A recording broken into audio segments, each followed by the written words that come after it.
তেখেতৰ জন্মদিনত এই অনুষ্ঠানত মোক মাল্যাৰ্পক হিচাপে মাতি আনি যিখিনি মৰম চেনেহ যাচিলে উদ্যোক্তাসকলে মোৰ তৰফৰ আন্তৰিক ধন্যবাদ আৰু কৃতজ্ঞতা প্ৰকাশ কৰিছোঁ।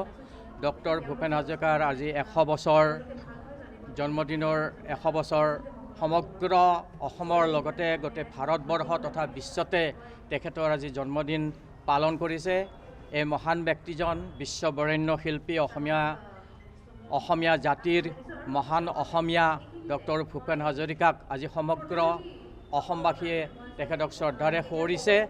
বিভিন্ন ঠাইত বিভিন্ন অনুষ্ঠানৰ আয়োজনেৰে তেখেতৰ গীত মাত তেখেতৰ আদৰ্শৰাজি তেখেতৰ সৃষ্টিৰাজি যিখিনি অসমীয়া জাতিক অসমীয়া ভাষাক সমৰ্পণ কৰি গ'ল, সেই সৃষ্টিৰাজিক তেখেতৰ গীতৰ মাজেদি আমি আজি সমগ্ৰ অসমীয়াই তেখেতক সোঁৱৰিম। আমি নলবাৰী জিলা পুথিভঁৰালতো এই উদ্যোক্তাসকলে এই প্ৰতিযোগিতাখন আয়োজন কৰিছে, সুন্দৰ প্ৰতিযোগিতা এখন। গতিকে যিসকল উঠি অহা যুৱচামে ডক্টৰ ভূপেন হাজৰিকাৰ গীতৰ সৃষ্টিৰাজি তেখেতসকলে সদায় আগবঢ়াই লৈ যাওক। আমাৰ জাতিটো ভাষাটোৰ কাৰণে ডক্টৰ ভূপেন হাজৰিকাই সমগ্ৰ বিশ্বতে প্ৰচাৰ কৰিছিল। গতিকে তেখেতৰ সেই সৃষ্টিৰাজিক আমি সদায় আগবঢ়াই লৈ যাব, কাৰণ এতিয়া অসমীয়া জাতিৰ সংকট আহি পৰিছে, ভাষাৰ সংকট আহি পৰিছে।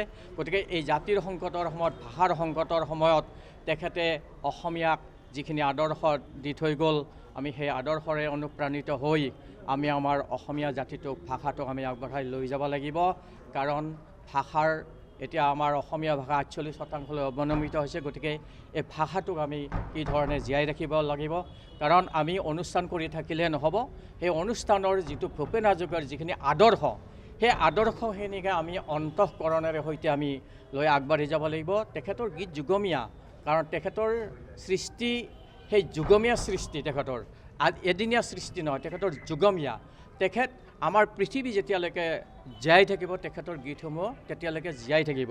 সেইকাৰণে তেখেতৰ আদৰ্শক আমি অসমীয়া জাতিয়ে আগবঢ়াই লৈ যাব লাগিব। মই বিশেষ নকওঁ, সদশেষত এই অনুষ্ঠানটোৰ মই উত্তৰোত্তৰ কামনা কৰিছোঁ। আগলৈও যাতে বিভিন্ন ধৰণৰ সাংস্কৃতিমূলক অনুষ্ঠানসমূহ তেখেতসকলে পৰিৱেশন কৰি বা অনুষ্ঠিত কৰি আমাৰ উঠি অহা যুৱ প্ৰজন্মক যাতে আগবঢ়াই লৈ যায়, মই তাকে কামনা কৰিছোঁ। ধন্যবাদ। সুধাকণ্ঠ ভূপেন হাজৰিকাদেৱৰ জন্মশতবাৰ্ষিকী, এই উপলক্ষে আজি নলবাৰীৰ জিলা পুথিভঁৰালত লহৰ এক সাংস্কৃতিক যাত্ৰাৰ উদ্যোগত তথা শিৱ গ্ল'বেল কোচিং ইনষ্টিটিউটৰ সহযোগত আয়োজন কৰা এই ভূপেন হাজৰিকা সংগীত প্ৰতিযোগিতাত মই উদ্বোধন কৰিলোঁ। অসমৰ এজন তেওঁ শিল্পীয়ে নহয়, তেওঁ গোটেই ভাৰতৰ গোটেই পৃথিৱীৰে এজন মহান শিল্পী, যাৰ নিজৰ কথাত আছিল গান, যিয়ে সৰুৰ পৰা জন্মৰ পৰাই তেখেতৰ সংগীতত যিটো ৰাপ আছিল বা সংগীতত যিটো তেওঁ অৰিহণা যোগাইছিল সৰুকালৰ পৰাই, সেইটো এটা উল্লেখনীয় দিশ সংগীত জগতৰ কাৰণে। তেখেতে গানৰ মাজেৰে আমাৰ অসমীয়া জাতিক বুজাই থৈ গৈছিল যে আমি কেনেকৈ জীয়াই থাকিব লাগিব। তেখেতে গানৰ মাজেৰেই আমাৰ অসমীয়া জাতিক একত্ৰিত কৰাৰ কাৰণে প্ৰয়াস কৰিছিল। যেনেকৈ শংকৰদেৱে আধ্যাত্মিকভাৱেৰে অসমীয়া জাতিক একত্ৰিত কৰিছিল, আৰু ভূপেন হাজৰিকায়ো গানৰ মাজেৰে অসমীয়া জাতিক কেনেকৈ একত্ৰিত কৰিব পাৰে, অসমীয়া জাতিৰ মাজত শান্তিৰ প্ৰয়াস কৰিব পাৰে, এইবিলাকৰ চেষ্টা কৰিছিল। এনেকৈ এজন মহান শিল্পীৰ আজি 100তম জন্মশতবাৰ্ষিকী পালিবলৈ পাই আমি ধন্য মানিছোঁ। আমি গৰ্ব অনুৰোধ কৰিছোঁ যে ভূপেন হাজৰিকাৰ দৰে এজন বিশিষ্ট গায়ক আজি আমাৰ মাজত জন্ম হৈছিলে, অসমত জন্ম হৈছিলে। গতিকে মই আমাৰ অসমৰ উঠি অহা চামক মই সকলোকে ভূপেন হাজৰিকাৰ আদৰ্শ গ্ৰহণ কৰিবলৈ অনুৰোধ জনাইছোঁ।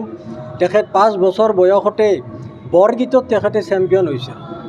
তেখেত যদিও শদিয়াত জন্ম আছিল, কিন্তু ভৰলুমুখত ডাঙৰ দীঘল হৈছিলে আৰু তাৰে প্ৰাথমিক স্কুলত তেখেতে শিক্ষা গ্ৰহণ কৰিছিল। তেতিয়া আমাৰ লক্ষ্যধৰ চৌধুৰী, যিজন আমাৰ বিশিষ্ট অভিনেতা, অসম সাহিত্যৰ প্ৰাক্তন সভাপতি লক্ষ্যধৰ চৌধুৰীদেৱে গম পাইছিল ভূপেন হাজৰিকাৰ প্ৰতিভা, আৰু তেওঁ কি কৰিছিল, তেওঁ চাইকেলেৰে ভূপেন হাজৰিকাক ভৰলুমুখৰ পৰা আনি লতাশিলত তেওঁ বৰগীতত কম্পিটিশ্যনত অংশগ্ৰহণ কৰাইছিল আৰু তাতে ভূপেন হাজৰিকাই প্ৰথম পুৰস্কাৰ পাইছিলে। গতিকে এইজন ভূপেন হাজৰিকাক আজি আমি পাই আমি সকলো আমি নথৈ আনন্দিত, আমি ভাগ্যৱান যে ভূপেন হাজৰিকাৰ দৰে শিল্পী এজনক আজি অসমে পাইছে। আজি গোটেই ভাৰতে আৰু পৃথিৱীৰ বহু ঠাইত আজি ভূপেন হাজৰিকাৰ জন্ম শতবাৰ্ষিকীটো পালন কৰিছে, সকলোতে পালন কৰি আহিছে আজি। গতিকে মই অসম চৰকাৰক অনুৰোধ জনাইছোঁ যাতে 8 ছেপ্টেম্বৰ দিনটো যাতে বন্ধ ঘোষণা কৰে, যাতে সকলোৱে ভাল কৰি এই উদযাপন কৰিব পাৰে ভূপেন হাজৰিকাৰ জন্ম শতবাৰ্ষিকীটো।